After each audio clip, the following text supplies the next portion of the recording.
పార్థసారథి విజయంలో ఆదోని జనసేన కీలక పాత్ర. ఆదోని అభివృద్ధి కోసం జనసేన అసెంబ్లీ స్థానాన్ని త్యాగం చేసిందని మల్లప్ప తెలిపారు. ఎన్నికల అనంతరం ఆదోనిలో మొదటిసారి సమావేశమైన జనసేన పార్టీ శ్రేణులు. సమావేశానికి హాజరైన ఆదోని జనసేన ఇన్ఛార్జ్ మల్లప్పకు ఘనంగా స్వాగతం పలికిన జనసేన పార్టీ శ్రేణులు. తొలుత నిన్న మిషన్లో పడి చనిపోయిన కడితోట ప్రాంతానికి చెందిన జనసేన కార్యకర్త రాఘవేంద్ర ఆత్మకు శాంతి చేకూరాలని 2 నిమిషాలు జనసేన నేతలు కార్యకర్తలు మౌనం పాటించారు.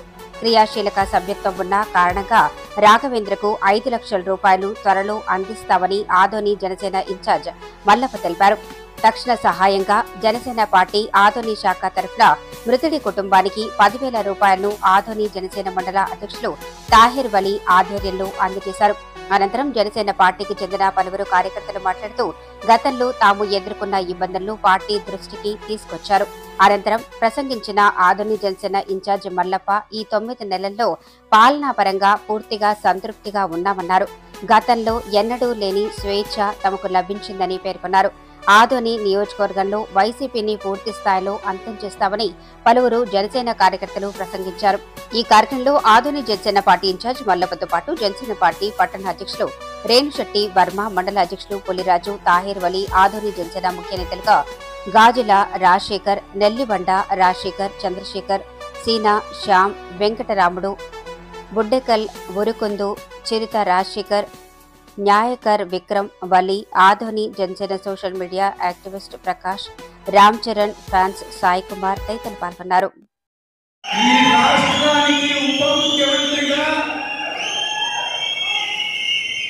నా మనస్సాక్షి మీద ప్రమాణం చేసి ప్రజల బాగోగుల కోసం పనిచేస్తున్నానని ఆ రోజు ప్రమాణం చేసినటువంటి రోజు, అలాగే ఎన్నో ఆటుపోట్లు అవమానాలు ఎదుర్కొని ఈరోజు అభివృద్ధికి మూల కారకుడు, అలాగే ఆంధ్ర రాష్ట్రంలో ఈరోజు యువతకు ఉపాధి కల్పించాలన్నా, ఆంధ్ర రాష్ట్రాన్ని ఈరోజు అభివృద్ధి వైపు పయనింపజేయాలన్నా తన వయసు కూడా తనకు అడ్డం కాదని నిరూపించుకున్నటువంటి మా ముఖ్యమంత్రి వర్యులు నారా చంద్రబాబు నాయుడు గారు ఆ రోజు ప్రమాణ స్వీకారం చేస్తే ఆ రోజు నుంచి ఈ 9 నెలల పాటు నేను ఆదోని నియోజకవర్గ ఇన్ఛార్జిగా ఈ క్షణాలు నా జీవితంలో ఎప్పటికీ మర్చిపోలేను.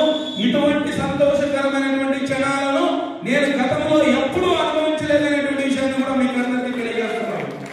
ఎందుకంటే ఈరోజు మనం ప్రజాశ్రేయస్ కోసం ఆదోని నియోజకవర్గంలో జరుగుతున్నటువంటి రాజకీయాలను ఎప్పటికప్పుడు ఎదుర్కొంటూ ఇబ్బందులు పడుతూ ఈరోజు ఆదోనిలో నియోజకవర్గంలో ఒక్కసారి నాకు రివైండ్ చేసుకుని వెనక్కి వెళ్తే ఈ 5 ఏళ్లు మనం పడినటువంటి పాటలు ఎటువంటివి అంటే 70 మంది మహేష్ యాదవ్ గారి ఇంటి మీద పోతే రొమ్ము చీల్చుకొని నిలబడినటువంటి మహేష్ యాదవ్ గారు నాకు ఈరోజు గుర్తొస్తారు.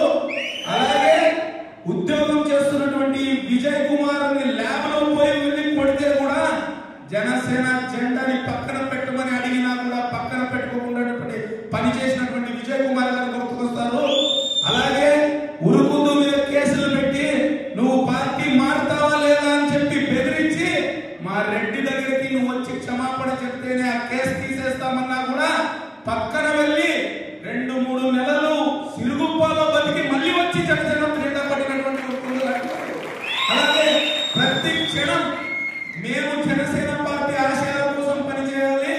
మనం తిన్నామా లేదా పస్తులున్నామా, మన కుటుంబాన్ని ఏమైపోతుందో అనే విషయం కూడా పక్కన పెట్టి ఈరోజు ఎక్కడ పడితే అక్కడ కేసులు పెడతారని బెదిరించినా కూడా భయపడుకున్నటువంటి పనిచేసినటువంటి ప్రతి ఒక్కరికి, అలాగే ఆదోని నియోజకవర్గంలో నాకు ఒక్కటే ఒక వీర మహిళ, ఆమె ఈరోజు మహిళల ఓట్లు ఈ కూటమికి పడడానికి కారకులైనటువంటి గట్టి మహిళ, వీర మహిళ రాజేశ్వరమ్మ గారు.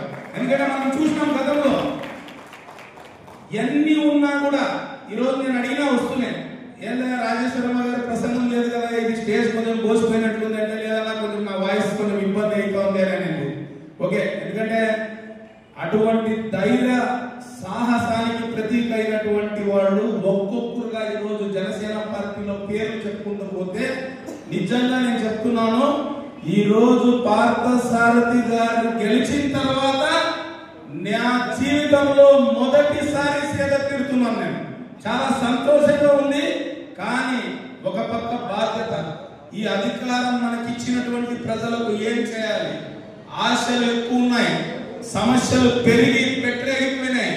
ఈ రోజు ఆ సమస్యలు తీర్చేటువంటి బాధ్యత కూటమిలో పార్థసారథి గారితో పాటు తెలుగుదేశం పార్టీ ఇన్ఛార్జ్ అయినటువంటి మీనాక్షి నాయుడు గారితో పాటు ఈరోజు నా భుజాల మీద కూడా ఉంది. కాబట్టి నాకు ఒక రకంగా అధికారం అనేది, బాధ్యత అనేది కాస్త భయం కలిగిస్తా ఉంది. కానీ ఆదోని నియోజకవర్గ ప్రజలకు నేను ఒక్క విషయం నేను తెలియజేస్తున్నా. ఈ 5 ఏళ్ల మ్యాండేట్ లో మీరిచ్చినటువంటి మా యొక్క గెలుపుకు, మీరిచ్చినటువంటి ఇటువంటి అభిమానాన్ని, మీరిచ్చినటువంటి ఆదరణని ఏ మాత్రం కూడా మీరు మా మీద పెట్టుకున్నటువంటి నమ్మకాన్ని వమ్ము చేసే ప్రసక్తే ఉండదని చెప్పి ఆదోని నియోజకవర్గ ప్రజలకు తెలియజేస్తున్నా. ఎందుకంటే చాలా మంది అంటుంటారు 8 నెలలు అయిపోయింది, ఇంకా కూటమి ప్రభుత్వం ఏం చేయలేదు, 9 నెలలు అయిపోయింది. నేను ఒకటే చెప్తున్నా వైసీపీ వాళ్ళకి, మీరు గడియ లెక్క పెట్టుకోండి. 5 ఏళ్లలో ఎప్పుడు చూపించినటువంటి అభివృద్ధిని ఆదోని నియోజకవర్గానికి చూపించే తీర్థమని కూడా వైసీపీ వారికి నేను తెలియజేస్తున్నా. ఎందుకంటే వారికి క్యాలెండర్ లో ఒక్కొక్క రోజు గడవడం కష్టమైపోయింది వైసీపీ వాళ్ళకు. అందుకే పొద్దున లేస్తే ఈ రోజు ఏ పార్టీ నాయకుడి మీద ఆదరణ ఉంటుందో ఆ పార్టీ నాయకుల మీద బురద జల్లేటువంటి ప్రయత్నం వాళ్ళు చేస్తా ఉన్నారు. నేను ఒక్క విషయం ఆదోని నియోజకవర్గ ప్రజలకు నేను తెలియజేస్తున్నా. ఎందుకంటే ఈ రోజు బాధ్యతతో రాజకీయాలు చేస్తున్నాము కాబట్టి చెప్తున్నా. ఈ రోజు మల్లప్ప అనేటువంటి వ్యక్తి ప్రతి ఒక్కరికి మంచి చేయాలనేటువంటి పరితపించే వ్యక్తి అనే విషయాన్ని మాత్రం ప్రతి ఒక్కరికి నేను తెలియజేస్తున్నా. నా ఇంటికి శత్రువు వచ్చినా కూడా